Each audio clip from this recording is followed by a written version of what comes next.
So, my dear sisters, good morning. Had good rest, I hope. இன்றைக்கு நம்முடைய தவக்கால சிந்தனையின் 16வது விவிலிய நபர் யார் என்றால் எலியா இறை வாக்கினர். விவிலியத்தில் அதிகமாக அல்ல குறைவாக வாழ்ந்து நிறைவான காரியங்களை கடவுளுக்காக செய்தவர் எலியா இறை வாக்கினர். எனக்கு எப்பெல்லாம் எளிய இறைவாக்கினரை நினைக்கிறேனோ அப்பெல்லாம் அந்தோனியாரும் சில ஷார்ட் டைம் லிவ்டு செயின்ஸ் ஞாபகத்துக்கு வருவாங்க. ஏன்னா they lived short but lived a great life. இந்த நாளில் இந்த எளியா இறைவாக்கினர் இந்த காலை நேரத்தில் நமக்கு சொல்லுவது, நீங்கள் உங்கள் வாழ்க்கையில் யாருக்காவது இல்லை யாரிடமாவது இந்த உலகத்தில் ஒரு தாக்கத்தை ஏற்படுத்தி இருக்கிறீர்களா? எலியா பழைய ஏற்பாட்டிலும் புதிய ஏற்பாட்டிலும் மிகப்பெரிய ஒரு தாக்கத்தை ஏற்படுத்திய ஒரு இறைவாக்கினர். எப்படின்னு பார்த்தீங்கன்னா, இவர் 1, 2, 3 அல்ல 7 நம்பிக்கை இல்லாத, கடவுள் மீது நம்பிக்கை இல்லாத அரசர்கள் மத்தியில் பணியாற்றியவர் இந்த எலியா இறைவாக்கினர். 7 அரசர்கள் மத்தியில். இந்த 7 அரசர்கள் மட்டுமல்ல, கிட்டத்தட்ட 450 பொய் இறைவாக்கினர்கள் மற்றும் 400 அஸ்ரேப் இறைவாக்கினர்கள் என்று 950 பொய் இறைவாக்கினர்களுக்கு மத்தியில் அவர்களுக்கு எதிராக உண்மை கடவுளின் சார்பாக போராடியவர் எலியா இறைவாக்கினர். அன்பு சகோதரிகளே, இந்த எலியா இறைவாக்கினர் வழியாகத்தான் கர்மேல் என்ற இடத்தை நாம் வாசிக்க முடிகிறது. கார்மேல் என்றால் a garden of God என்று அர்த்தம்.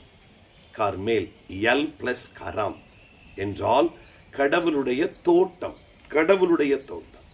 இந்த கடவுளுடைய தோட்டத்தில் வாழ்ந்த எலியா இறைவாக்கினர் அந்த தோட்டத்திற்கு எதிரான எல்லோரையும் விரட்டி அடிக்கின்ற நிகழ்வே இந்த எலியா இறைவாக்கினரின் வாழ்க்கையின் ரத்தின சுருக்கம். பழைய ஏற்பாட்டிலே ஆதாமும் ஏவாளும் கடவுள் தோட்டத்தை இழக்க நேர்ந்தார்கள். ஏனெனில் வெளியிலிருந்து வந்த சாத்தான் அவர்களை ஏமாற்றியது.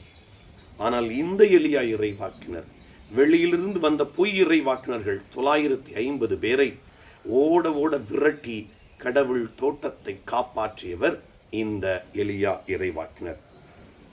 அன்பு சகோதரிகளே, எலியா என்ன சொல்லி தருகிறார்? கடவுளுடைய பணியில், கடவுளுடைய காரியத்தில் கடவுள் மீது தாகமாயிருங்கள். வெறும் காலை ஜெபத்தில் மாலை ஜெபத்தில் அல்ல, எப்போதும் தாகமாயிருங்கள். அது எப்படி வெளிப்படும் என்றால், உங்களுக்கு ஏற்படுகின்ற சிக்கல்களான சூழ்நிலைகளில் ஒரு நல்ல விசுவாசம் உள்ள எலியாவை போல உள்ள இறைவாக்கினர்களுடைய ஆட்டிடியூட் என்பது come what May, come what மே, எதனால் வரைக்கும் நான் பார்த்துக்கிறேன், ஏனெனில் என்னை வழிநடத்தும் கடவுள் என்னோடு இருக்கிறார் என்று அவர்கள் இருப்பார்கள். அன்பு சகோதரிகளே, நீங்கள் உங்கள் வாழ்க்கையில் கடவுளுக்காக வந்திருக்கிறீர்கள். நாம் கடவுளுக்கு பணியாற்ற வந்திருக்கிறோம். எப்போதுமே கடவுள் மீது தாகமாயிருங்கள்.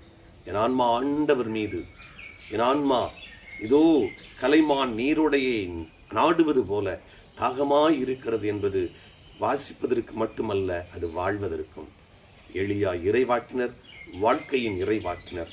நமது வாழ்க்கையையும் அப்படி அமைத்துக் கொள்வோம். வெளியிலிருந்து வருகின்ற நம்முடைய சோதனைகள் போராட்டங்களை ஜெயித்து ஆண்டவருடைய தோட்டத்தை நாம் காப்பாற்றுவோம். God bless you. எலியா இறைவாக்கினர் நம் ஒவ்வொருவருக்காகவும் பரிந்து பேசுவாராக. Have a nice day. முக்காலத்தையும் ஆளும் இறைவா, இறைவாக்கினர் எலியா குறித்து சிந்திக்க வாய்ப்பு தந்தமைக்கு நன்றி. இறைவா, அழைக்கப்பட்டவர்கள் எப்படி வாழ வேண்டும் என்பதற்கு இவர் ஒரு முன்னுதாரணம். உம்முடைய நாவாக செயல்பட்டு ஆகாபு அரசனை எதிர்த்து நீயே உண்மையான கடவுள் என வார்த்தையால் அல்ல வாழ்வால் கார்மேல் மலையில் எண்பித்தவர். நீர் போக சொன்ன இடங்களுக்கெல்லாம் மறுப்பு சொல்லாது சென்றதோடு தான் வாழ்ந்த சமூகத்தில் உம்மை சுட்டி காட்டும் அடையாளமாக வாழ்ந்தார்.